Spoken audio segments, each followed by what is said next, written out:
Welcome back everybody, it's Hotrada here again with another teaser video for the 843 MPT tournament. And for today, we're gonna be undertaking a very difficult endeavor. We're going to try to figure out which team is going to win the event. Now, first of all, the problems surrounding this task is, of course, there's way too many variables rather. It's super difficult to know who's going to be playing for which team, on what day, on what type of maps, and with which teammates. The matchups are also going to be super influential. So this is going to be a very, very broad generalization, and it's not actually going to be saying a whole lot about the actual outcome, but it's rather an interesting perspective to maybe approach this tournament from. So for my predictions, I have developed a scoring system to score every player by and figure out how big their positive impact for their team is going to be. And then I've just added all the scores from all the teams together. Now to make it fair, I've only taken 6 players from each team because there's not, 2 teams have an additional player on their teams. So to make it fair, I've just taken the top 6 players from each team and added their scores together to see which team is actually the favorite, in my opinion. And let's look at it. We've got the 3 criteria right here. We've got the kill threat, availability, and in-game score.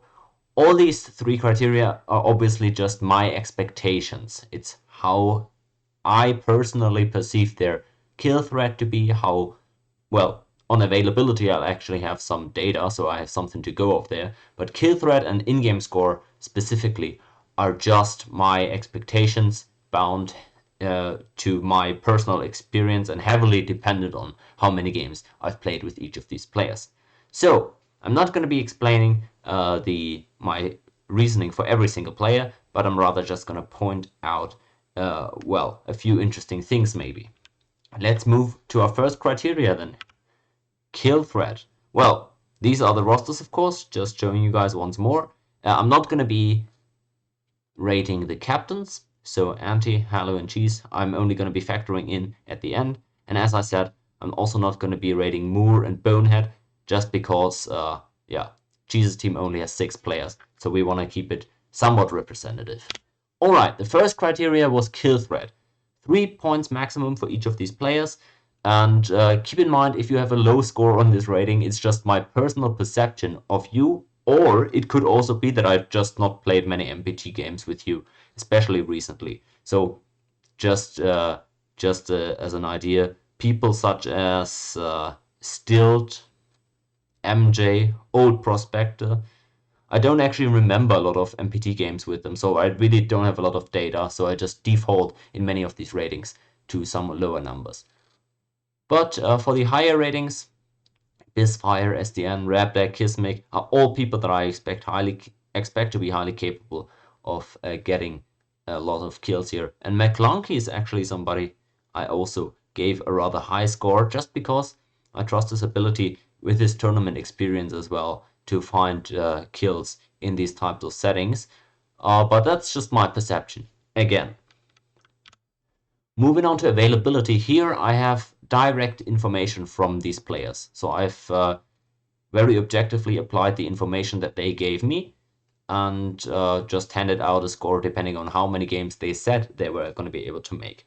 Now, of course, they also just gave me their best guesses, and that's weeks ago, so these numbers might also not be entirely correct, but it's a pretty close to reliable criteria to apply here.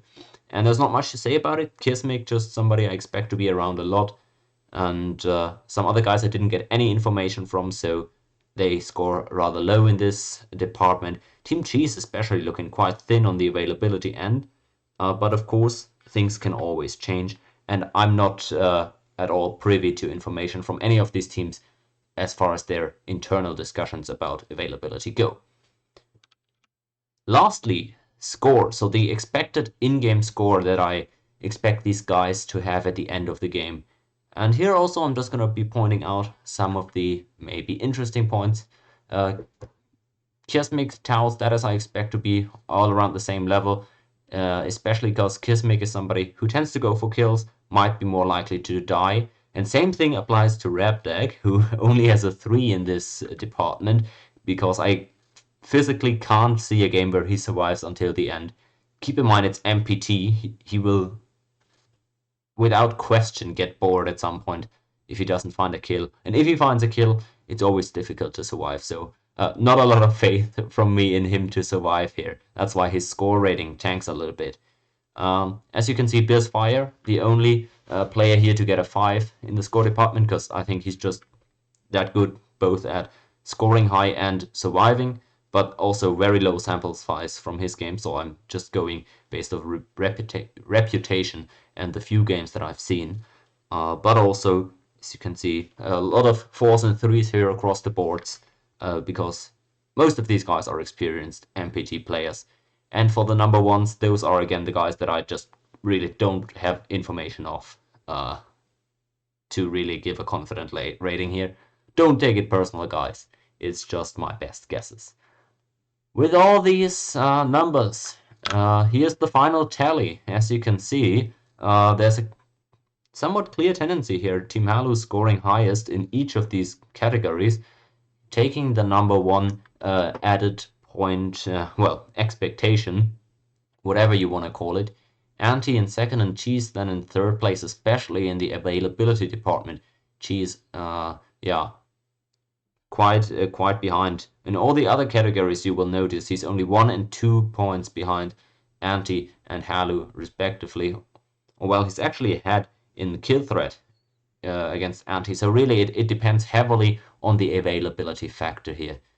So now factoring in the captains, I think on any given day, each of these 3 players can be the best or the worst of the 3. So it's impossible to really rank them. But what I can say is that I think Halu is going to be the one with the worst availability. I think he's gonna have to, yeah, he's gonna struggle making some of these games, and Cheese might as well. So I expect Anti to be the most available of the captains, and Halu the least available, just in terms of schedules.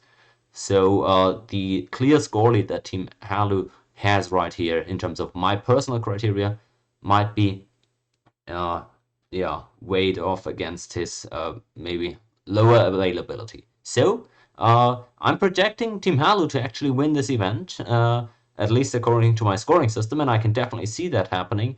We'll see how big of an impact the captains themselves can make, and of course, as stated at the beginning, matchups, map types, draft, strategy, all this is not factored in here. So this is really just a general idea. Anyhow, I hope you guys could find some interesting points here. If you disagree with some of my ratings, please feel free to give me input in the comments and discuss it. I'm looking forward to guys' responses there. Otherwise, please join me to kick off the tournament on Monday, February 13th in the evening on my Twitch stream, and it'll be a great event for everybody to enjoy. Until then,